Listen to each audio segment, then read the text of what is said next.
the kind introduction, and it's a pleasure to be sharing this panel with Annie and Paula, and to be part of this conversation on music and social movements. And most importantly, thank you all for being here for this morning. My name is Darren Sheng-Hsuan. I'm a second-year PhD student in musicology with graduate minor in gender and women's studies at the University of Illinois Urbana-Champaign. Resonating with this year's theme of resonance and dissonance, today's presentation examines Taiwan's iconic protest anthem, Island Sunrise. Through this case, I ask how musical practices participate in the making, negotiating, and contestation of national belonging in Taiwan, while also probing both the possibilities and the limits of music in identity politics. After a brief prologue introducing the song, the research context and analytical framework, I organized the talk around 4 groups: crafting Taiwan, listening to Taiwan, reawakening Taiwan, and creating Taiwan. Together, this traces how popular music participates in the making and unmaking of national identity, before concluding with an epilogue. Let me begin with a brief prologue. Like every story, this one has a history. Island Sunrise is a protest anthem by the Taiwanese punk rock band 5EX, released during the 2014 Sunflower Movement, a grassroots movement responding to growing political and economic pressure from China. Through its driving rhythms and resolute timbre, the song stirred protesters, soothed collective anxieties, and briefly opened a fragile horizon of hope. Yet, the song did not remain confined to that moment. During the 2024 Urbana movement, the Troubadour Wind Ensemble revived it in the streets. In China, it has been censored for its perceived democratic implications.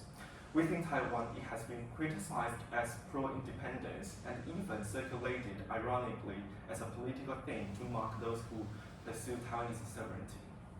Once detached from its original context, the song continued to reappear, but with constantly shifting meanings.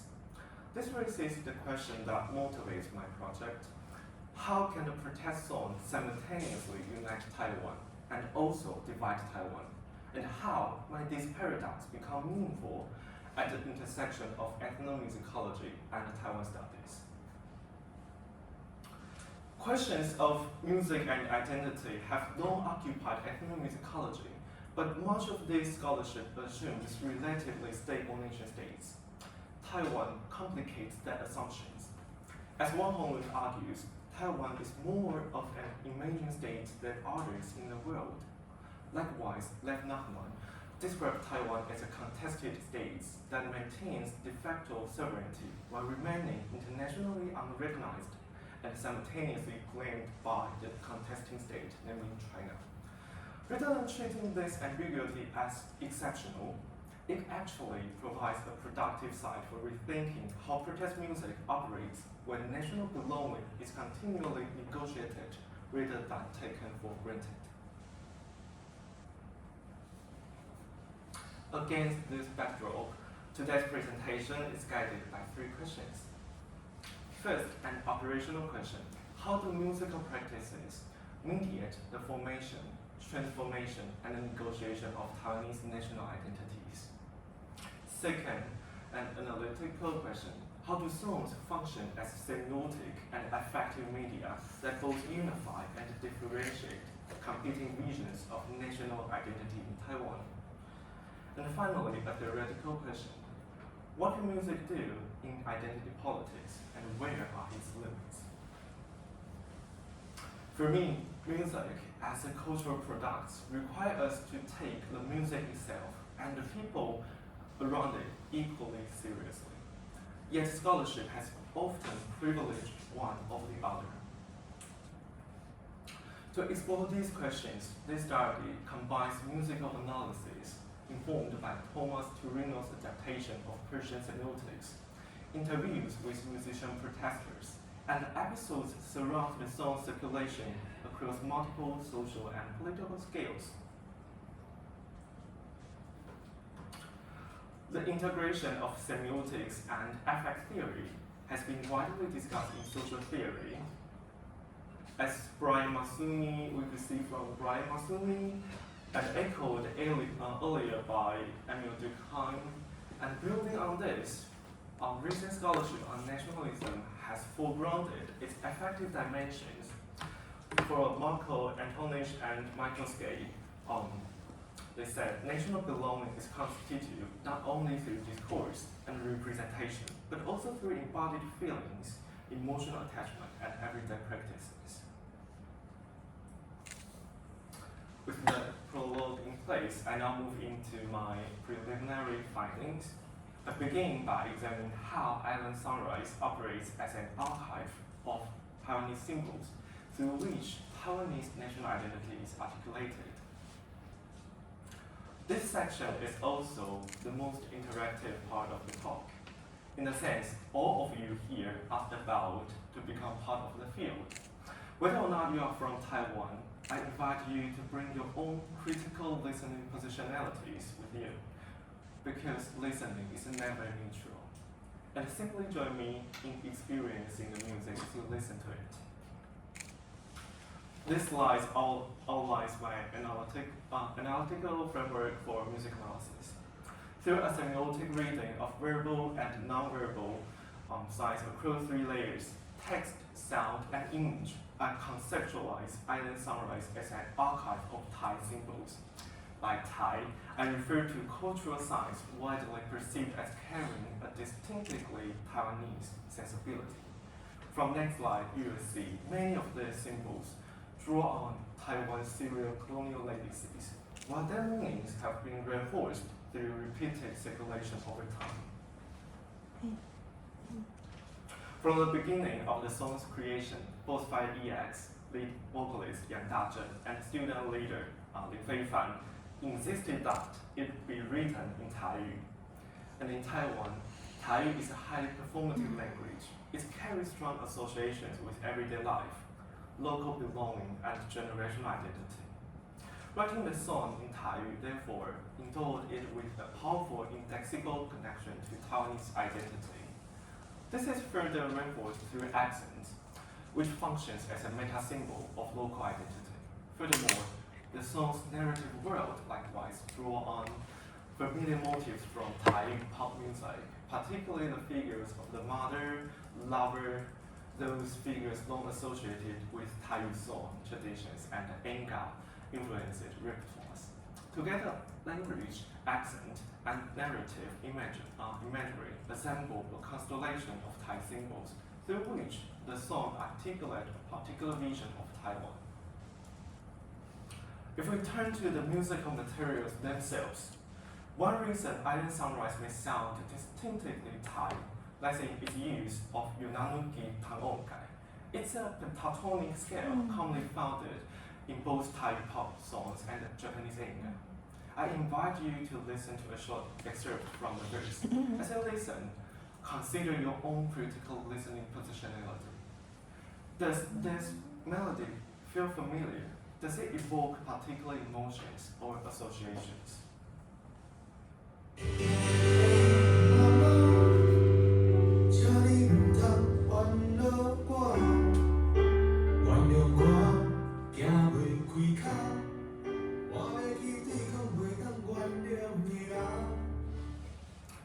Beyond melody, the song also draws on familiar pop harmony and instrumentation on conventional 3-piece rock band, contributing to what I call a cosmopolitan sensibility.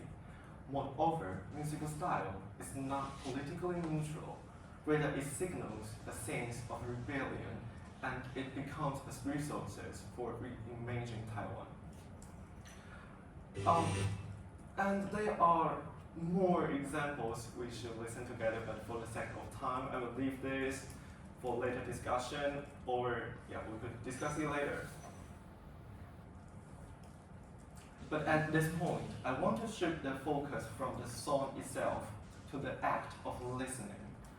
If musical signs become meaningful through interpretation, then we must ask how listeners come to listen certain sounds as Taiwanese, and how even represent Taiwanese national identity. To address the question, I tentatively theorize the concept of post-serial colonial listening. This mode of listening is grounded in auditory memories formed through Taiwan's prolonged experiences of colonial regions, and sustained through the continued performance, reuse, and transformation of shared musical and cultural signs. Through my analysis, I found that many of the signs embedded in Island Sunrise and other songs I included in the last slides can be traced back to nearly a century of Taiwanese musical history. From this perspective, post-serial colonial listening describes how listeners in Taiwan engage with music through historically situated perpetual habits shaped by specific social-political conditions. It is through this mode of listening that certain musical signs were repeatedly circulated and reinforced over time, become both familiar and culturally legible. So far, the story may seem optimistic. Music appears capable of crafting national identity, yet this is also where the story begins to fracture. Indeed, the origins of this project and ultimately its central argument did not lie in the music itself, but from my conversation with the troubadours. Before introducing the troubadours, I would like to begin with a short video of one of their performances. You could also see from Annie's slides, but now I would like to play it for you.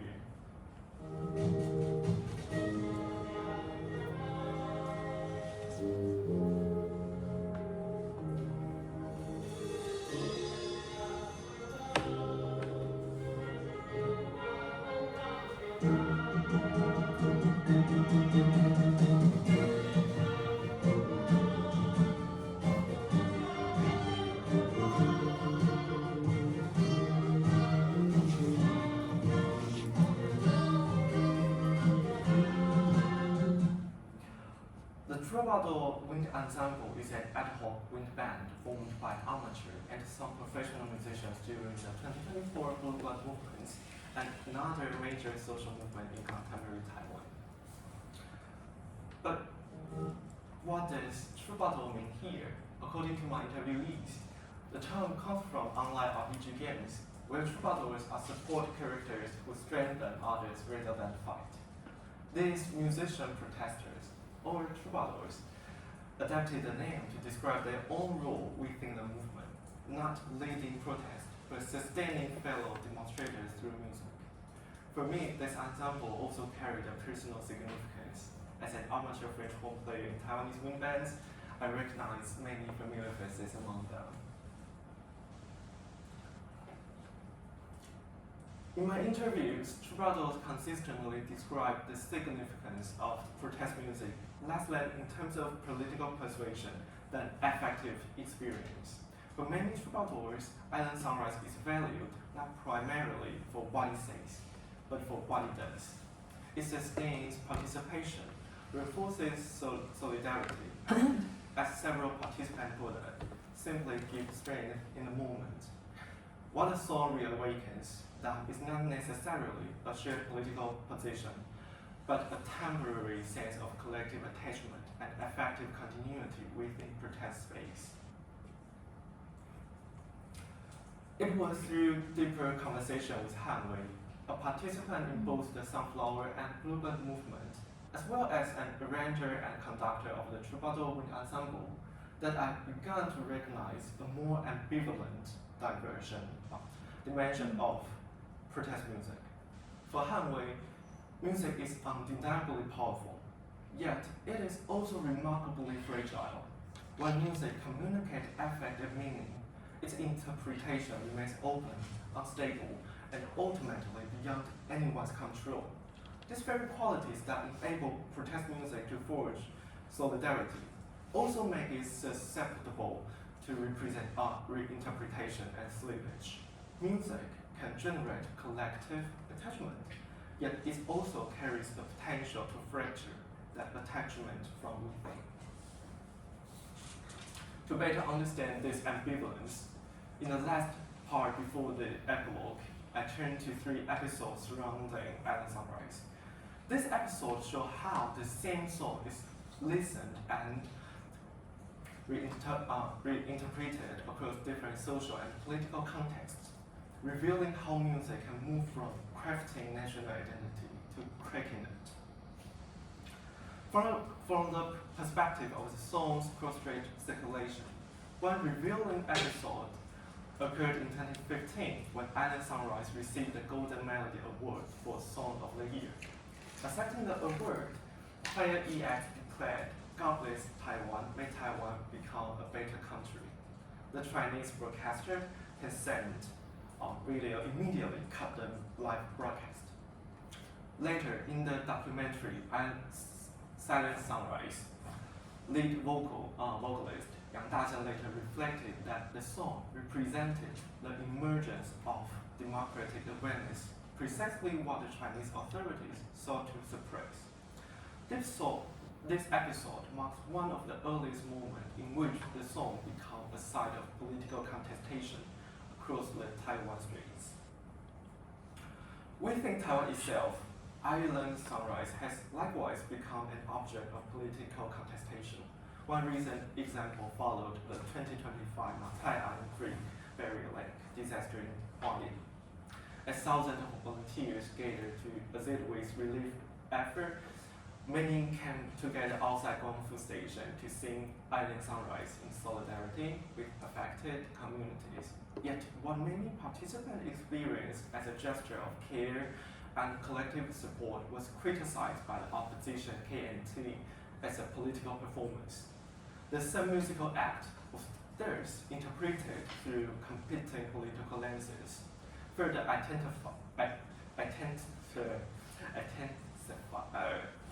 will get back to say the divisions between pro-Taiwan and pro-China imaginaries. Here, the song becomes not a stabilizing symbol of collective belonging, but a site of internal political fracture. The song continued to evolve long after the protest. In March 2026, it suddenly resurfaced across Taiwanese social media, where its lyrics were remixed into political memes and circulated as ironic commentary. Some of these posts have been linked to coordinated disinformation campaigns. Yet their effective appeal and ease of circulation enable them to spread rapidly across social media, intensifying political polarization. From this episode, music becomes part of the digital affective economy in which meanings are continually amplified, transformed, and contested. Centering on Island Sunrise, this presentation has traced how music participates in the crafting and cracking of Taiwanese national identity through music analysis, interview with troubadours, and multi-scale episodes. Through the interaction between musical production and listening, this analysis shows how FEX mobilizes musical science rooted in Taiwan's serial colonial legacies, transforming them into a sonic articulation of Taiwanese national identity. This demonstrates that musical materials themselves actively participate in assembling national identity, offering a distinctive sonic pathway through which Taiwan is crafted. At the same time, through listeners' critical listening positionality and what I have termed post-serial colonial listening, this process remains fundamentally open. The very same musical signs may be heard differently, reinforcing some forms of national identification while unsettling or excluding others. Even today, the meanings of Island Sunrise continue to unfold. As a musicologist, we have to take seriously not only what music can do, but what it cannot. Through my conversation with the troubadours and the various episodes around Island Sunrise, the paper has sought to rethink music as carrying at once the potential for political mobilization and the conditions of its own undoing. Rather than treating music as a panacea, I draw on the concept of the pharmacon to understand it as inherently ambivalent, capable of producing solidarity as well as inclusion, empowerment, as well as harm. Music is neither politically neutral or inherently emancipatory. Its music lies precisely in its ambivalence. Thank you.